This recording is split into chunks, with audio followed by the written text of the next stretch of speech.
My dear students, welcome to the online class. I hope you are all safe by the grace of Almighty. In this harsh situation of corona pandemic, you cannot help doing the online classes conducted by our respected teachers.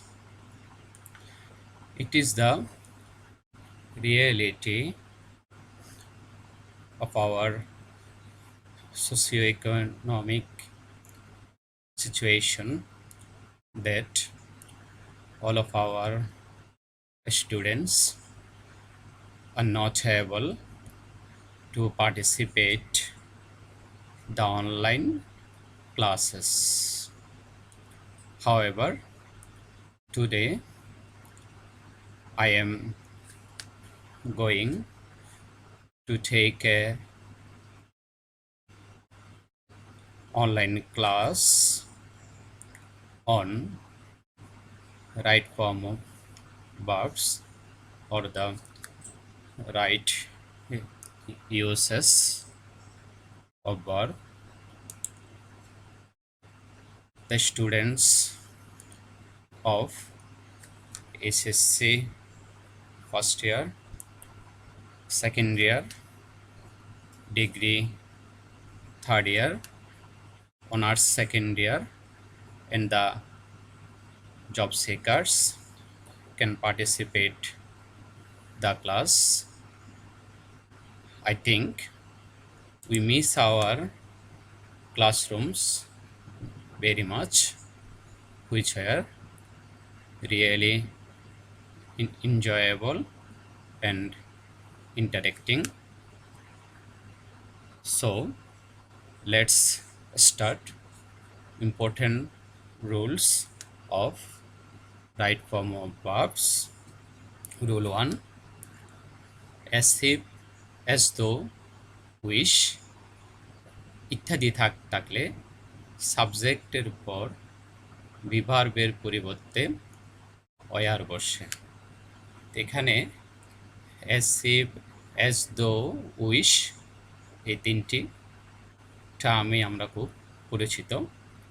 যেখানে be verb বলতে আমরা বুঝি am, is, are, was, were, have, has বা ইত্যাদি যা আছে। তো আমরা জানি এগুলোর পরিবর্তে অয়ার হবে তখনই যখন কোনো সেন্টেন্সে অ্যাজ ইফ অথবা অ্যাজ দো অথবা উইশ কোনো একটি থাকবে। যেমন এক্সাম্পলস দেওয়া আছে, he behaves as if he ব্র্যাকেটে হবে বি এ লিডার। তো এরকম যদি পরীক্ষা আসে তাহলে এই বি এর জায়গায় আনসারটি হবে অয়ার। তো আমরা সাধারণত জানি হি এর পর ওয়াজ হয়, কিন্তু এখানে অ্যাজ ইফ থাকাতে হি এর পরে অয়ার হবে। এটা একটি এক্সেপশনস অফ দ্য রুলস। পরবর্তী এক্সাম্পলটা যদি আমরা দেখি, আই উইশ, আই ব্র্যাকেটে বি এ মিলিয়নিয়ার। তাতে এখানে বক্তার একটা ইচ্ছা প্রকাশ পাচ্ছে যে যদি আমি মিলিয়নিয়ার হতাম। তো আই উইশ থাকাতে এখানে আই এর পরে অয়ার হবে। এরপরে রুল 2, মূল ভার্বের আগে টু বি বা হেভিং থাকলে ভার্বের পাস্ট পার্টিসিপল ফর্ম হয়। এক্সাম্পলস যদি আমরা দেখি, a college is going to be ব্র্যাকেটে আছে এস্টাবলিশ ইন আওয়ার ভিলেজ। আনসারটি হবে এস্টাবলিশের জায়গায় এস্টাবলিশড হবে, কারণ এখানে টু বি থাকাতে ভার্বের পাস্ট পার্টিসিপল আমাদের যে ওয়ার্ডটি আগে দেওয়া ছিল তার সাথে ইডি হবে। তা টু বি যেহেতু আছে এস্টাবলিশড হবে। অর্থাৎ a college is going to be established in our college, আমাদের গ্রামে একটি কলেজ প্রতিষ্ঠিত হতে যাচ্ছে। এটি মূলত একটি passive voice. He went home having, ব্র্যাকেটে আছে take his salary. He went home having, এখানে হেভিং থাকাতে টেক হয়ে যাবে টেকেন, এখানে আমরা টেক টু টেকেন, টেকেন হলো। তো যেহেতু হেভিং আছে হলো, তাহলে হি ওয়েন্ট হোম, সে বাড়িতে চলে গেল। হেভিং টেকেন হিজ স্যালারি, তার বেতন নিয়ে সে বাড়িতে চলে গেল।